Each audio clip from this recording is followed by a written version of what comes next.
ते इथे येऊन गेले काल परवा. मला चव्हाण साहेबांनी सांगितलं, त्यांनी एक अनुभव सांगितला त्यांच्या पुस्तकामध्ये. तिथं तुम्हाला सांगितलं की मला माहित नाही, पण मी तुम्हाला तो रिपीट करतो. जर सांगितलं असेल तर रिपीट करतो, सांगितलं नसेल तर चांगली गोष्ट आहे. ते धुळ्याला एसपी असताना महाराष्ट्र शासनाचा एक फतवा आला एसपीच्या नावाने, पोलीस अधीक्षकांच्या नावाने. आणि त्या फतव्यामध्ये लिहिलं होतं महाराष्ट्र शासनाने की ज्या जिल्ह्यामध्ये जातीय धार्मिक दंगल होईल त्या जिल्ह्याच्या एसपीला जबाबदार धरण्यात येईल, त्याच्यावर कारवाई होईल. इतकं स्पष्टपणे त्या GR मध्ये लिहिलं शासनाने. आणि मग खोपडे साहेबांनी लगेच महाराष्ट्र शासनाला प्रतिउत्तर पाठवलं. त्या आदेशाच्या विरोधात पत्र लिहिलं खोपडे साहेबांनी. खोपडे साहेबांनी काय सांगितलं की जर माझ्या एरियामध्ये जर दंगल झाली, तर माझ्या हलगर्जीपणामुळे जर ती दंगल झाली तर मला कारवाई करावी, मला सस्पेंड करावं. पण जातीय दंगल, धार्मिक दंगल होण्यासाठी आणखीही काही इतर कारणं आहेत की ज्या कारणांशी माझा काही संबंध नाही आहे. मग कुठलं कारण? त्यांनी एक कारण सांगितलं.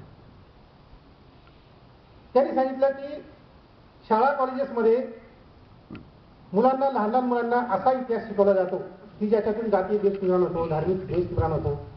आणि मग तो जातीय द्वेष, धार्मिक द्वेष घेऊन तो मुलगा मोठा होतो आणि मग दंगली करतो. त्याला आम्ही कसं नियंत्रणात आणणार? त्याच्या मेंदूला कसं नियंत्रणात आणणार? त्यांनी सांगितलेलं उदाहरण फार बरोबर होतं.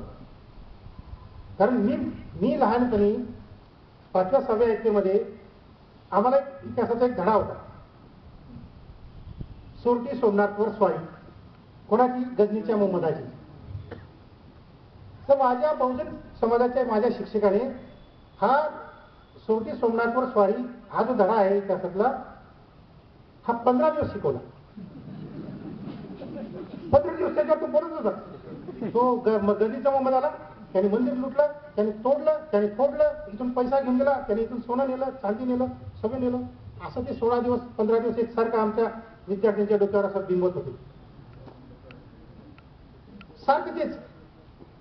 तो गजनीचा मोहम्मद आला, त्याने असं केलं, त्याने कसं केलं. अहो 16व्या 17व्या दिवशी जो माझा मुसलमान मित्र आहे, जो माझ्या शेजारी दररोज बसतो, आम्ही एकमेकांच्या घरी जातो, एकमेकांच्या घरी जेवण करतो, तो माझा मुसलमान मित्र माझ्या बाजूला बसणारा तो मला गजनीचा मोहम्मद वाटायला लागला.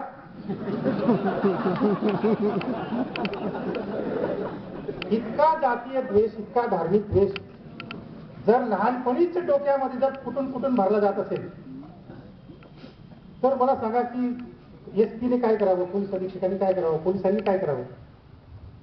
दंगली झाल्यानंतर काठ्या घ्या, लाठ्या घ्या, त्या झोडून काढा, तिकडचे 10 जेलमध्ये टाका, इकडचे 10 पकडा, त्यांना जेलमध्ये टाका, तात्पुरती शांतता, तणावपूर्ण वातावरण, असं काहीतरी येतं पेपरमध्ये बातमी. तर